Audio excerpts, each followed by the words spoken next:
Ayan mga kripto, pinag-uusapan po ngayon pinag-uusapan po ngayon ng buong crypto community ang kasalukuyang galaw ni XRP habang ito ay nakikipag-trade sa paligid po ng halaga o presyong $1.51.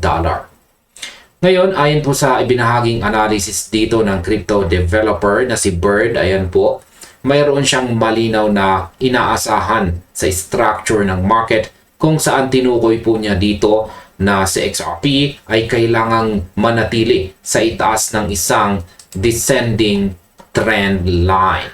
Yan po yung kulay puti na linya dito. Yan, for our chart time frame po ang kanyang ibinahaging chart dito. At ayan po muli, yung kulay puti na pababang linyang ito, ayan po yung kanyang tinutukoy na descending trend line. Yan, inaasahan po niya na itong si XRP ay kailangan pong manatili sa itaas ng descending trend line na ito at magpatuloy po sa kasalukuyang resistance area. At pagkatapos ay susubukan niyang abutin ang target na $1.80. Ang ganitong uri ng galaw ay nagpapakita na ang mga eksperto ay mas nakatuon po sa mismong galaw ng chart kaysa sa simpleng hula lamang. Para po sa aking opinyon, ang bawat pagbabago sa direksyon ng presyo ay kinakailangang pag-aralan ng may malalim na pag-unawa sa mga nakaraang kaganapan sa market. Ang pag-alam kung paano po gumagalaw ang mga trend line ay nabibigay po sa atin ng mas malinaw na pananaw sa kung paano po binabasa ng mga may hawak ng malalaking pondo ang takbo ng buong ecosystem ngayong taong ito. At ngayon ay gaano ba kahalaga ang $1.40 support level sa pagtataguyod ng presyo?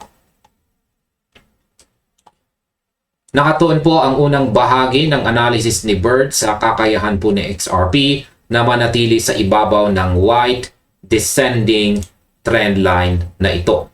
At yan po ulit, makikita po ito sa 4-hour chart time frame.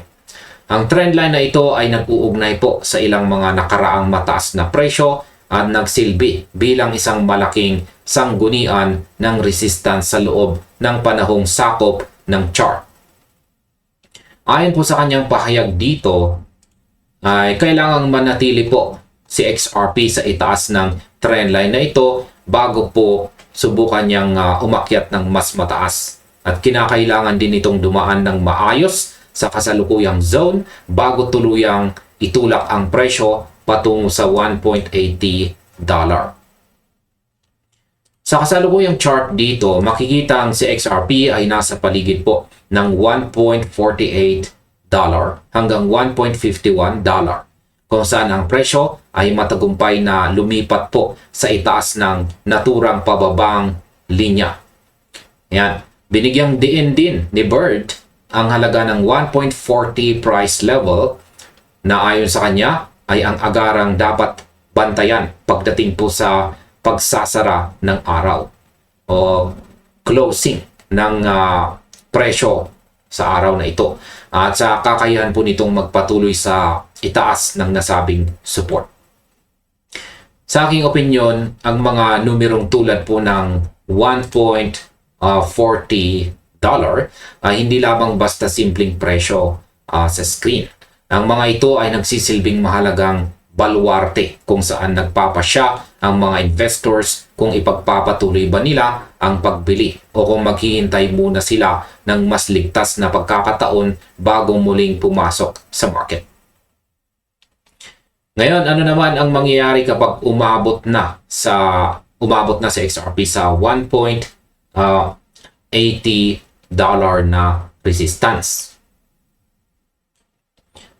Tinukoy po ni Bird ng $1.80 ay ang susunod na pangunahing antas na kanyang binabantayan ng may malaking interest.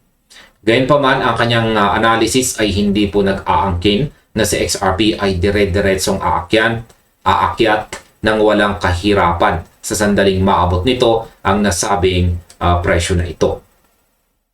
Sa halip, inaasahan niya na ang antas na ito ay maaring magdulot po ng rejection o pagbaba o kaya naman ay, ayan nga, pagkauntog kung maabot ito ng napakabilis.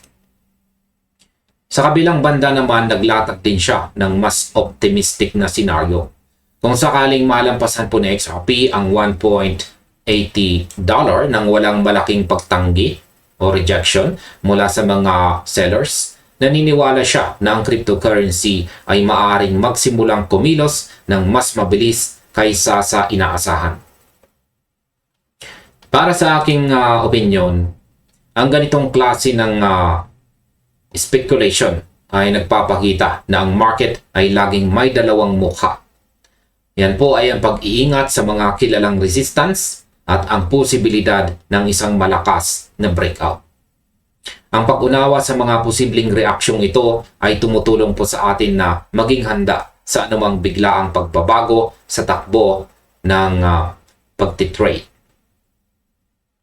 Ngayon ay paano ba tinitignan ng community ang kasaysayan ng $1.40? Hindi lamang po si Bird ang nagbigay ng pansin sa mga nabanggit na halaga sa market. Ang iba pang mga participants sa community ng crypto, kabilang po ang isang kilalang trader na nagngangalang Made, ay nagbahagi rin ng kanilang mga kaisipan ukol sa kahalagahan ng $1.40 price level sa kasaysayan ng trading. Ayon kay Made, ang $1.40 ay may mahalagang kasaysayan bilang isang antas ng resistance para sa parehong mga matataas at mababang presyo sa mga nakaraang panahon.